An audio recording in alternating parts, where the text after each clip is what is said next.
Senator, thank you very much for joining me. Let's start with good morning, the fact that the Senate is in recess for 2 weeks now. Vulnerable Republicans are going to be bombarded with protests and attack ads for refusing to even give the president's Supreme Court pick a hearing.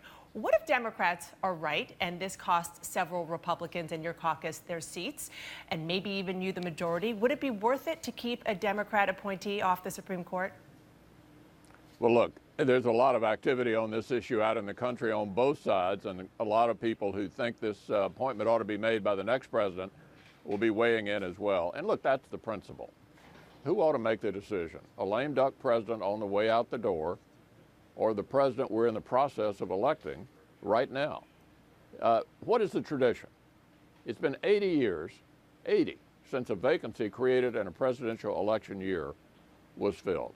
You have to go back to 1888, Grover Cleveland in the White House, to find the last time a vacancy created in a presidential year was filled by a Senate of a different party from the president. So we know what the tradition is, Dana. It's the Biden rule. When Joe Biden was chairman of the Judiciary Committee in '92, he said if a vacancy occurred, it would not be filled because of the pending election. Harry Reid said back in 2005 that even though the president nominates, that doesn't guarantee a vote. And Chuck Schumer, who's going to be the Democratic leader next year, said 18 months before the end of President Bush 43's term that if a vacancy occurred in the Supreme Court, they wouldn't fill it. So we know what the tradition is. This nomination ought to be made by the president we're in the process of electing this year. And you are convinced, briefly, you are convinced that your Republican senators who are in tough races in November won't pay a political price for it, regardless of the history? There's a lot of interest on both sides of this issue. The right of center world does not want this vacancy filled by this president. And even though, if you want to discuss the nominee just for a minute, even though Barack Obama calls him a moderate, he's opposed by the NRA, he's opposed by the National Federation of Independent Business, which had never taken a position on a Supreme Court nominee before. The New York Times said it would move the court dramatically to the left. But this is not about this particular judge. This is about who should make the appointment. We're in the process of picking a president, and that new president ought to make this appointment, which will affect the Supreme Court maybe for the next quarter of a century. Speaking of a new president, if Hillary Clinton or Bernie Sanders were to win the presidency, is there any chance that Republicans would vote to confirm Merrick Garland during a lame duck session of Congress?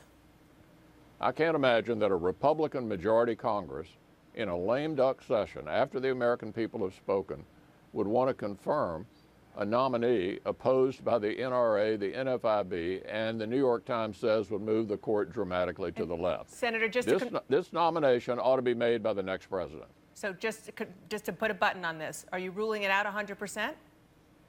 Yes. Okay, thank you.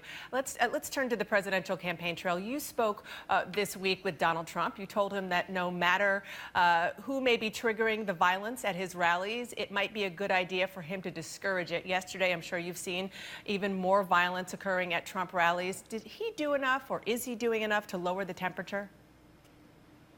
Well, I think all the candidates ought to encourage the people who are coming out in these crowds to enter into the kind of peaceful discourse that we've practiced for most of our 200 years. And I think for the candidates to encourage people to have these debates in a respectful way would be a very important addition to the conversation.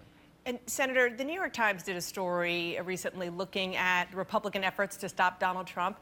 And take a look at what they quoted you as saying. They said that of Mr. Trump, Mr. McConnell has said, quote, "We'll drop him like a hot rock," according to his colleagues.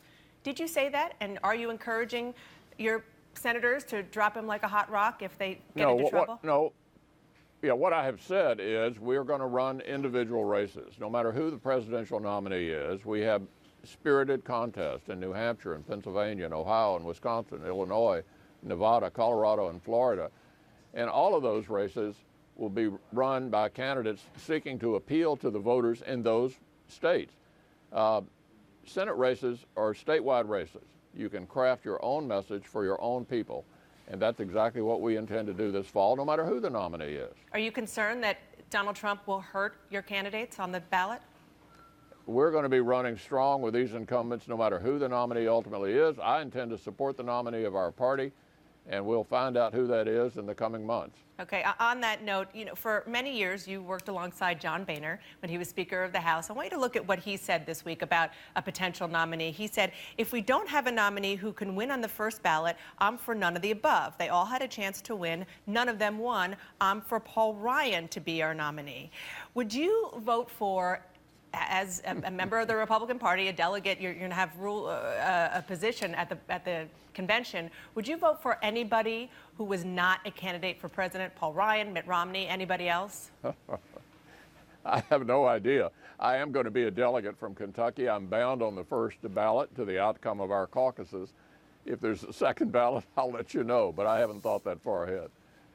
Well, just real quick, it is kind of an open question whether or not anybody running will get the votes to have the nomination wrapped up in or around the convention. Do you think it should be somebody running for president, or could it be anybody? Well, at some point, somebody's going to get, I think it's 1,237 votes, and at that point, they're the nominee. I have no earthly idea how it will unfold between now and then, but the nominee will have to have that many votes to be chosen by our party. Senate Majority Leader Mitch McConnell, thank you so much for joining me this morning. I appreciate it. Thank you.